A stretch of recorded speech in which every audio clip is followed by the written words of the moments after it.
നാം പിറന്നതു മുതൽ വലത്തെ ചെവിയിൽ കേട്ട ഈ പരിശുദ്ധ വാക്യം പ്രവാചകൻ മുഹമ്മദ് നബി തങ്ങളുടെ നിർദ്ദേശത്താൽ ബിലാൽ റളിയല്ലാഹു അൻഹുവിന്റെ ഖണ്ഡനാളത്തിൽ നിന്ന് മുഴങ്ങി അങ്ങകലെ മദീന മണൽത്തരിയെ പ്രകമ്പനം കൊള്ളിച്ച് നൂറ്റാണ്ടുകൾക്ക് ശേഷം കാതങ്ങൾ താണ്ടി ഇസ്ലാമിന്റെ ചിഹ്നമായ ഈ ശബ്ദവീചികൾ ആന്തരിക സത്ത ചോർന്നു പോകാതെ നമ്മുടെ ദേശത്തെത്തിച്ച പൂർവികരായ മഹത്തുക്കളുടെ സ്മരണയോടെ പ്രാർത്ഥനയോടെ നാം ഇത് സമർപ്പിക്കട്ടെ. ലോകം കൈവെള്ളയിലൊതുങ്ങുന്ന ഇന്നുകളിൽ വായനാ സംസ്കാരത്തിന് സംഭവിച്ച ഇടിവും ദൃശ്യ ശ്രാവ്യ മാധ്യമങ്ങളിലൂടെ കണ്ടും കേട്ടും ചരിത്രത്തെ ആസ്വദിക്കുന്ന പ്രവണതയ്ക്ക് വർത്തമാനകാലത്ത് ആക്കം കൂടി വരുന്നിടത്തിൽ നിന്നാണ് നിട്ടൂരിന്റെ ചരിത്രവും ഇങ്ങനെയാക്കാമെന്ന് കരുതിയത്.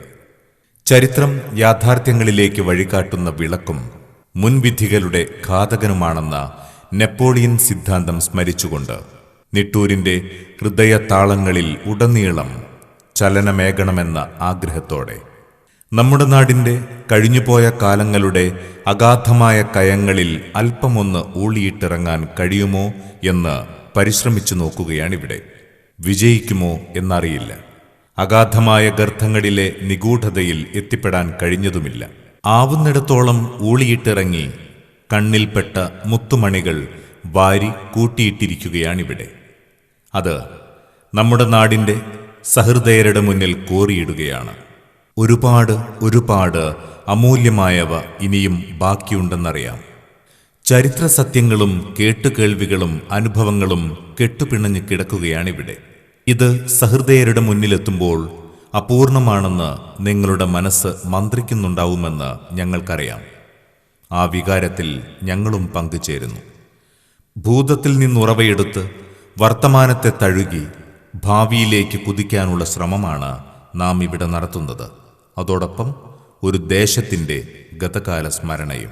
ഈസ്റ്റ് ഇന്ത്യ കമ്പനി ബ്രിട്ടീഷ് സാമ്രാജ്യത്വമായി വളർന്നതു മുതൽ ജന്മിയും ജന്മിത്തവും തിരിച്ചുവരികയും പഴയ നാടുവാഴി തമ്പുരാക്കന്മാരെ ഉയർത്തെഴുന്നേൽപ്പിക്കുകയും അവരുടെ ശിങ്കിടികളായവരെ അധികാരി, മേനോൻ, കോൽക്കാരൻ എന്നീ വകുപ്പുകൾ നൽകി അംശം ഉദ്യോഗസ്ഥരാക്കി പുനഃസംഘടിപ്പിക്കുകയും സാമ്രാജ്യത്വ ജന്മി നാടുവാഴി വ്യവസ്ഥയിൽ ജീവിച്ചു വരുന്നൊരു കാലത്ത് മുസ്ലിങ്ങൾ പ്രധാനമായും കച്ചവടം, ചുമടെടുക്കൽ, മരപ്പണി തുടങ്ങി പലതിനെയും ആശ്രയിക്കുന്ന കാലം. ഏകദൈവ വിശ്വാസികളായിരുന്നെങ്കിലും മതം പഠിക്കുന്നതിലും പ്രവർത്തിക്കുന്നതിലും ദാരിദ്ര്യവും കഷ്ടപ്പാടുകളും വറുതിയും തടസ്സപ്പെടുത്തുന്ന കാലം. 19-ാം നൂറ്റാണ്ടിന്റെ മധ്യകാലഘട്ടത്തിൽ മാഹിയിൽ നിന്നും കുടിയേറി വന്നു എന്ന് പറയപ്പെടുന്ന പര്യയി എന്നവരും അദ്ദേഹത്തിന്റെ 5 മക്കളിൽ മൂന്നാമനുമായ കുറുമ്പ്രനാട് താലൂക്ക് വടയംശം നിട്ടൂർ ദേശത്തെ നരിക്കോട്ട് പാർക്കും കുറുളിയിൽ വൈശ്യൻ മമ്മിഹാജി എന്നവരാണ് നമ്മുടെ ദേശത്ത് ആത്മീയ വളർച്ചയ്ക്കുതകുന്ന മഹത്തായ തുടക്കം കുറിച്ചത്. അന്ന് പ്രദേശത്ത് അറിയപ്പെടുന്ന ജന്മിമാരുണ്ടായിരുന്നത് വടകരയിലും നാദാപുരത്തും നിട്ടൂരിലുമായിരുന്നു. നമ്മുടെ ദേശത്തെ ഭൂരിഭാഗം സ്ഥലത്തിൻ്റെയും ജന്മി കൂടിയായ നിട്ടൂർ പന്തീരടി വലിയ കേശവൻ നമ്പീശന്റെ വിശ്വസ്തനായ കാര്യസ്ഥാനിയായിരുന്നു വൈശ്യൻ മമ്മിഹാജി. നിട്ടൂർ നമ്പീശനും നാദാപുരം ജന്മിയുമായുണ്ടായ ഒരു സ്ഥലത്തിന്റെ അവകാശ തർക്കം വളരെ ബുദ്ധിപരമായി ഇടപെട്ട് നിട്ടൂർ നമ്പീശന്റെ കൈവശമെത്തിച്ചതാണ് ജന്മിക്ക് മമ്മിഹാജി എന്നവരെ വിശ്വസ്തനാക്കിയത്. അത് കാരണമാണ് മമ്മിഹാജി ദേശത്തെ വലിയൊരു ഭൂ ഉടമസ്ഥനാകുന്നത്. നമ്മുടെ ദേശത്തെ മതവിശ്വാസികൾ ഒരു ദിവസത്തെ യാത്ര വഴി ദൂരമുള്ള കൈപ്രം പള്ളിയിലും പിന്നീട് ജന്മിയും നാട്ടുമൂപ്പനുമായ മൂർച്ചിലോട്ട് കുറുപ്പ് എന്നയാൾ നൽകിയ സ്ഥലത്ത് നിർമ്മിച്ച ചേരാപുരം പള്ളിയിലുമായിരുന്നു ജുമുഅ നിർവഹിച്ചത്. വൈശ്യൻ മമ്മിഹാജി എന്നവർ ചേരാപുരം പള്ളിയിൽ ജുമയ്ക്ക് ചെന്നപ്പോഴുണ്ടായ അനിഷ്ടകരമായ ചില സംഭവങ്ങൾ മനസ്സിനെ വല്ലാതെ വേദനിപ്പിച്ചപ്പോൾ തന്റെ സ്വന്തം സ്വത്തായ നരിക്കോട്ട് പറമ്പ് എന്ന ഭൂമിയിൽ ഓലമേഞ്ഞ 2 തട്ട് പള്ളി നിർമ്മിച്ച് ഒരു ദേശത്തിന്റെ ഗതി തന്നെ മാറ്റിമറിക്കാൻ ഉതകുന്ന തുടക്കം കുറിച്ച് പരിഹാരം കാണുകയായിരുന്നു. പിന്നീട് കോമത്ത് കുഞ്ഞബ്ദുള്ള എന്നയാൾ നിർമ്മിച്ച കാരക്കുന്ന് പള്ളിയും ചെറുകുന്നു പള്ളിയും കഴിഞ്ഞാൽ പരിസര പ്രദേശമായ വലക്കെട്ട്, ഊരത്ത്, വടയം, പാറമ്മൽ, നടുപ്പൊയിൽ, നരിക്കൂട്ടുംചാൽ, തൊടുവളപ്പ്, ഞള്ളോറ തുടങ്ങിയ ദേശങ്ങളിലെ ജനങ്ങൾ നമ്മുടെ ജുമഅത്ത് പള്ളിയെയായിരുന്നു ആശ്രയിച്ചിരുന്നത്. പള്ളി നിർമ്മിക്കുന്നതിന് എത്രയോ മുമ്പ് തന്നെ കുഞ്ഞോള് എന്നയാളുടെ മയ്യത്ത് വെച്ച് ശ്മശാനം തുടങ്ങിയെന്നും പറയപ്പെടുന്നു. ആ കാലത്തെ പള്ളിയിലെ ജോലിക്കാരെക്കുറിച്ച് പ്രത്യേകിച്ച് അറിവുകളൊന്നും കിട്ടിയിട്ടില്ലെങ്കിലും തൊടിയം വലിയത്ത് അമ്മദ് മുസ്ലിയാരായിരുന്നു ഖത്തീബെന്നും, വെങ്കലുള്ള പറമ്പത്ത് പര്യായി മുസ്ലിയാർ, ചലോള്ള പറമ്പത്ത് പക്രൻ, ചാലിൽ അമ്മദ് കാക്ക, വെങ്കലുള്ള പറമ്പത്ത് കുഞ്ഞമ്മദ് മുസ്ലിയാർ, പൊയിൽ മൊയ്തീൻ എന്നിവരായിരുന്നു മുഅദ്ദിനെന്നും മനസ്സിലാക്കാൻ കഴിഞ്ഞു. കാലചക്രങ്ങൾ കറങ്ങിക്കൊണ്ടിരിക്കെ നൂറ്റാണ്ടുകൾക്ക് മുമ്പ് മഹാനായ ഇബ്രാഹിം നബി അലൈഹിസ്സലാമിന്റെ വിളിക്കുത്തരമേകാൻ ദീനിന്റെ പഞ്ചസ്തംഭങ്ങളിലൊന്നായ ഹജ്ജ് കർമ്മത്തിനു വേണ്ടി വൈശ്യൻ മമ്മി എന്നവർ തയ്യാറാവുകയും താൻ സ്വന്തമായി നിർമ്മിച്ച് ദേശത്തിന് സമർപ്പിച്ച പള്ളി പൊതുസ്വത്തായി നിലനിർത്തുന്നതിനു വേണ്ടി 1911 ജനുവരി 7 മലയാളം 1086 ധനു 23 കവൂർ നമ്പിച്ചാണ്ടി, ചേക്കുട്ടി, നരിക്കോട്ട് കുഞ്ഞിസൂപ്പി, ചെറുവള്ളൂർ അമ്മൊട്ടി മൊയ്തീൻ എന്നിവരെ സാക്ഷിയാക്കി 4 മക്കളിൽ ആർക്കും അവകാശം ലഭിക്കാത്ത വിധം ഒസിയത്ത് ചെയ്ത് തന്റെ ഭാഗം ശുദ്ധമാക്കുകയായിരുന്നു. പള്ളിയിൽ വെച്ച് തന്നെ പരിശുദ്ധ ഹജ്ജ് കർമ്മത്തിന് യാത്ര പുറപ്പെടുകയും 6 മാസക്കാലം കഴിഞ്ഞ് സ്വന്തം ദേശത്ത് തിരിച്ചെത്തിയപ്പോൾ കാണാൻ കഴിഞ്ഞത് തന്റെ 4 മക്കളും കൂടി ഫറൂഖിൽ നിന്ന് തോണിയിൽ കുറ്റ്യാടിയിലും അവിടുന്ന് മൂരിവണ്ടിയിൽ നിട്ടൂരിലും എത്തിച്ച ഒറ്റപ്പാത്തി ഓടുകൊണ്ട് മേൽക്കൂര ഭദ്രമാക്കിയതായിരുന്നു. തന്റെ മക്കളുടെ ദീനിയായ ആവേശം കണ്ട് സംതൃപ്തനായ മമ്മി ഹാജി പ്രിയ മക്കൾക്ക് പാരിതോഷികമായി പള്ളി ഒഴിച്ചുള്ള സ്ഥലം പതിച്ചു നൽകുകയായിരുന്നു. ആ മഹാന്റെയും മഹദിയുടെയും ഖബർ പള്ളിയുടെ പടിഞ്ഞാറ് ഭാഗത്ത് സ്രാമ്പിക്കെട്ടിനുള്ളിലായി സ്ഥിതി ചെയ്യുന്നു. 1917 മമ്മി ഹാജി എന്നവരുടെ മക്കളിൽ രണ്ടാമനായ വൈശ്യൻ അമ്മദും ഇളയവനായ വൈശ്യൻ മൊയ്തീനും പള്ളിയും പള്ളി നിൽക്കുന്ന സ്ഥലവും അമ്മദിന്റെ അതിരളവിൽ ഉൾപ്പെടുത്തി ഓഹരി വെച്ചെടുക്കുകയും ശേഷം 1924 അമ്മദിന്റെ അവകാശം ജന്മം തീരായി അന്നത്തെ ജന്മിയും മതപണ്ഡിതനും അറിയപ്പെടുന്ന വിഷചികിത്സകനുമായ മാക്കൂൽ അമ്മദ് മുസ്ലിയാർക്ക് നൽകുകയുമായിരുന്നു. ഇതിന് എത്രയോ മുമ്പ് കാരക്കുന്നുമൽ സ്വദേശിയായ കുനിങ്ങാരത്ത് അന്ത്രു മുസ്ലിയാർ മാടം വെച്ച് നരിക്കോട്ട് വന്ന് താമസമാക്കുകയും പള്ളിക്ക് വേണ്ടി നരിക്കോട്ട് പറമ്പിൽ ഒരു കുളം നിർമ്മിക്കുകയും ചെയ്തു. ഈ കുളം മണ്ണൊലിച്ചും മറ്റും ഉപയോഗശൂന്യമായപ്പോൾ അക്കാലത്ത് പള്ളിയുടെ നിയന്ത്രണം കൈയാളുന്ന മാക്കൂൽ അമ്മദ് മുസ്ലിയാർ എന്നവർ തന്റെ കൈവശമുള്ള മീത്തലെ പുഴക്കൂൽ എന്ന സ്ഥലത്ത് ഒരു കുളം നിർമ്മിക്കുകയുമായിരുന്നു. നിഗമനങ്ങൾ ശരിയാണെങ്കിൽ 20-ാം നൂറ്റാണ്ടിന്റെ തുടക്കത്തിലാണ് നമ്മുടെ പള്ളിക്കുളം നിർമ്മിതമായതെന്ന് മനസ്സിലാക്കാൻ കഴിയും. എന്നും സ്ഫടികതുല്യമായ തെളിനീരുറവയായ നമ്മുടെ കുളത്തിന്റെ മാസ്മരികതയിൽ ഊളിയിട്ടിറങ്ങാത്തവരായി, കോരിയെടുത്ത് മുഖമൊന്ന് തടവാത്തവരായി ഇന്നാട്ടിലാരുമുണ്ടാകുമെന്ന് തോന്നുന്നില്ല. പകലന്തിയോളം നീന്തി തുടിച്ചാലും തന്റെ തെളിനീരുറവയ്ക്ക് യാതൊരു കോട്ടവും സംഭവിച്ചില്ല. ഏതു സമയത്തും നഷ്ടപ്പെട്ട മുട്ടുസൂചി വരെ നോക്കിയാൽ കാണിച്ചു തരുന്ന നിഷ്കളങ്കതയായിരുന്നു നമ്മുടെ പള്ളിക്കുളം.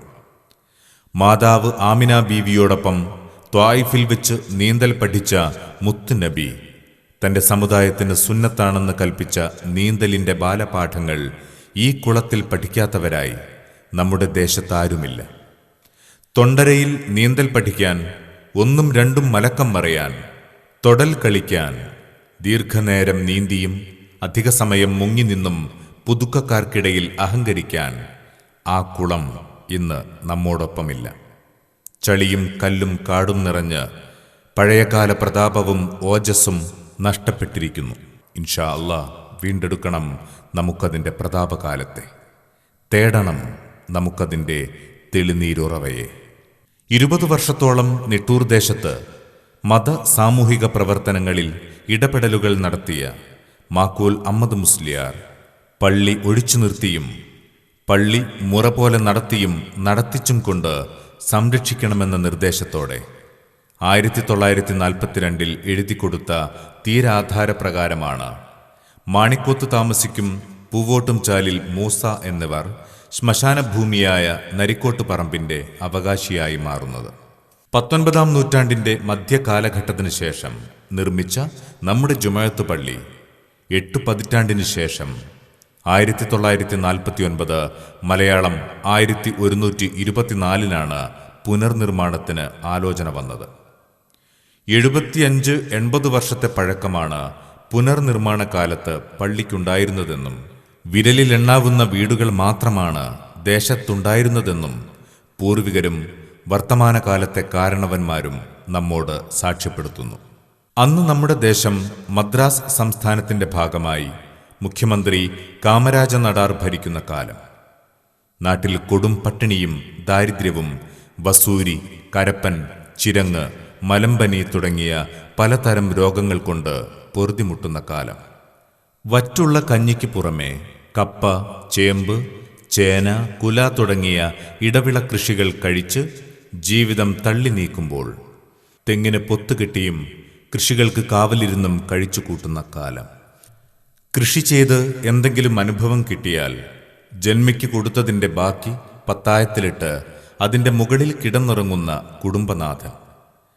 3 തിലാം കാവ് വടകരയിലെത്തിച്ചാൽ 1 രൂപയും 2 അണ തുലാപൈസയും കൊണ്ട് തൃപ്തിയടയുന്ന ഗൃഹനാഥന്മാർ.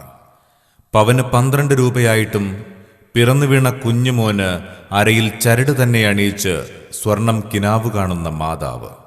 1 ഏക്കർ ഭൂമിക്ക് 15-20 രൂപയായിട്ടും ഒരു കൂര വെക്കാനുള്ള സ്വപ്നത്തിന് ജന്മിമാർക്ക് മാനുഷവും പുറപ്പാടും കൊടുത്ത് പാപ്പരായ സാധുക്കൾ.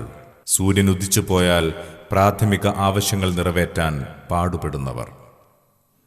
ഈയൊരവസ്ഥയിൽ നാട് ഇഴഞ്ഞു നീങ്ങുമ്പോഴാണ് നമ്മുടെ പള്ളി ചുമരുകൾ പൊട്ടിയും തൂണുകൾ, മേൽക്കൂരകൾ ചിതലും മറ്റും വന്ന് കാലപ്പഴക്കത്താൽ കാലഹരണപ്പെടുന്നത് ശ്രദ്ധയിൽപ്പെട്ടത്.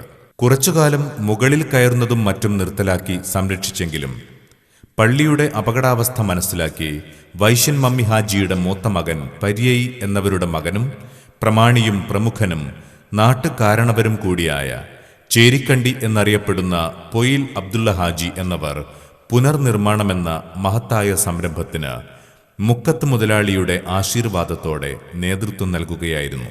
വെള്ളിയാഴ്ച ജുമയ്ക്ക് ശേഷം പ്രദേശത്തെ മുഴുവൻ ജനങ്ങളുടെയും സാന്നിധ്യത്തിൽ സുർമക്കാരൻ അബ്ദുള്ള മുസ്ലിയാർ എന്ന മഹാൻ ഓടെടുത്ത് മാറ്റി പള്ളി പൊളിച്ച് തുടക്കം കുറിക്കുകയും അടുത്ത ജുമയ്ക്ക് മുമ്പ് തറ കെട്ടി അതിൽ ജുമുഅ നമസ്കാരത്തിന് താൽക്കാലിക സംവിധാനം കണ്ടെത്തുകയും ചെയ്തു. പറമ്പിൽക്കാരൻ ആശാരി എന്നറിയപ്പെടുന്ന അന്നത്തെ തച്ചുശാസ്ത്ര വിദഗ്ധനെ വിളിച്ചു വരുത്തുകയും നാദാപുരത്ത് പള്ളിയുടെ സ്ഥാനം മനസ്സിലാക്കി അത് വടക്കുനോക്കി യന്ത്രത്തിൽ അടയാളപ്പെടുത്തിക്കൊണ്ട് വന്നാണ് നമ്മുടെ പള്ളിയുടെ സ്ഥാനവും ഖിബിലയും സ്ഥിരപ്പെടുത്തിയത്. തറയ്ക്കും ചുമരിനും വേണ്ട ഭൂരിഭാഗം കല്ലുകളും പള്ളി പരിസരത്തു നിന്നു തന്നെ കണ്ടെത്തുകയായിരുന്നു. റേഷൻ നിലവിൽ വന്നതിന് ശേഷം ഒരാൾക്ക് ഒഴുക്ക് അരി കിട്ടുന്ന കാലം. അരിയും പഞ്ചസാരയും മണ്ണെണ്ണയും അനുവദിച്ചതിൽ കൂടുതൽ കൈവശം കണ്ടാൽ പോലീസ് പിടിക്കുന്ന കാലം. വിവിധ ദേശത്തുള്ള 5ഓളം റേഷൻ കടയിൽ നിന്നും ചേരിക്കണ്ടിയുടെ നിർദ്ദേശപ്രകാരം രാത്രികാലങ്ങളിൽ ഓലച്ചൂട്ടിന്റെയും സുറുവിന്റെയും വെളിച്ചത്തിൽ മൈലുകൾ താണ്ടി അരിയും മറ്റും ഏകദേശം പള്ളിപ്പണി പൂർത്തിയാക്കാൻ വേണ്ടുന്ന ഭക്ഷണ സാധനങ്ങൾ തയ്യിലെ പുരയുടെ അട്ടത്ത് ശേഖരിച്ചാണ് പുനർനിർമ്മാണം തുടങ്ങിയത്. ഇപ്പോൾ പള്ളിയിൽ കാണുന്ന 4 വലിയ ഉത്തരം കുറ്റ്യാരി, ചരിച്ചിൽ, കുഴിച്ചാൽ, അരട്ടം പറമ്പത്ത് എന്ന സ്ഥലത്തു നിന്നും വലിയ 2 തൂണുകൾ കുയ്യാനോട്ടുമ്മൽ എന്ന സ്ഥലത്തു നിന്നും ഈർന്ന് പാകപ്പെടുത്തിയെടുത്തതാണ്. കരിങ്കല്ലിന്റെ വലിയ കഷ്ണങ്ങൾ മുറിച്ചെടുത്ത് വലിയ കഷ്ണം ഹൗലിന്റെ അടിയിലും 4 കഷ്ണം സൈഡിലും സ്ഥാപിച്ചായിരുന്നു പഴയകാല ഹൗല് നിർമ്മിച്ചതെന്നും വെള്ളം ചോർന്നു പോകാതിരിക്കാൻ സുർക്കി എന്ന മിശ്രിതം കൊണ്ടടച്ചാണ് നിലനിർത്തിയതെന്നും പറയുന്നു. ഹൗലിന് അടുത്തുതന്നെ സ്ഥിതി ചെയ്യുന്ന കിണറിൽ നിന്നും വലിയ കരിങ്കല്ലിന്റെ പാത്തിയിൽ വെള്ളം കോരിയൊഴിച്ചാണ് ഉപയോഗിച്ചിരുന്നത്. പള്ളി പൊളിച്ചു മാറ്റുമ്പോൾ കുറുപ്പന്മാർ എന്നറിയപ്പെടുന്ന 2 കല്ലാശാരിമാർ ഹൗലിൽ പാകിയ കല്ലുകൾ മുറിച്ചെടുത്താണ് ഇപ്പോൾ തൂണിന്റെ അടിയിൽ കാണുന്ന 2 കല്ലുകളെന്നും പുറപ്പള്ളി എന്ന് പറയുന്ന ഉയർന്നു നിൽക്കുന്ന ഭാഗവും ആ കല്ലുകൾ പാകിയാണ് ശരിപ്പെടുത്തിയതെന്നും പറയുന്നു. നാട്ടിലെ മുഴുവൻ ജനങ്ങളുടെയും മാനസിക ശാരീരിക സഹകരണത്തോടെ തുടങ്ങിയ ജുമുഅത്ത് പള്ളിയുടെ കട്ടിലവെക്കൽ കർമ്മം 1949 1125 കുംഭം 25 നടത്താൻ തീരുമാനിക്കുകയും കത്ത് മുഖേന നാട്ടുകാരെ അറിയിക്കുകയും ചെയ്തു. ജന്മിയും കുറ്റ്യാടിയിലെ പൗരപ്രമുഖനുമായ മുക്കത്ത് മൊയ്തീൻ ഹാജി എന്ന മുക്കത്ത് മുതലാളിയും വാവാച്ചി ഹാജിയും ദാരോത്ത് മൊയ്തു ഹാജിയും പോക്കർ ഹാജിയും വടക്കയിൽ ഹസൻ ഹാജിയുടെയും സാന്നിധ്യം കട്ടിലവെക്കൽ കർമ്മത്തിന് പ്രൗഢിയേകി. വാഹന സൗകര്യമില്ലാത്ത ദേശത്തേക്ക് താൽക്കാലിക റോഡുണ്ടാക്കി മുക്കത്ത് മുതലാളിക്കും കൂട്ടുകാർക്കും യാത്രാ സൗകര്യമൊരുക്കി നിട്ടൂർ ദേശത്ത് ആദ്യമായി വാഹനമെത്തിയതും കട്ടിലവെക്കൽ കർമ്മത്തിന് നാട്ടുകാരിൽ ആവേശം പകർന്നു.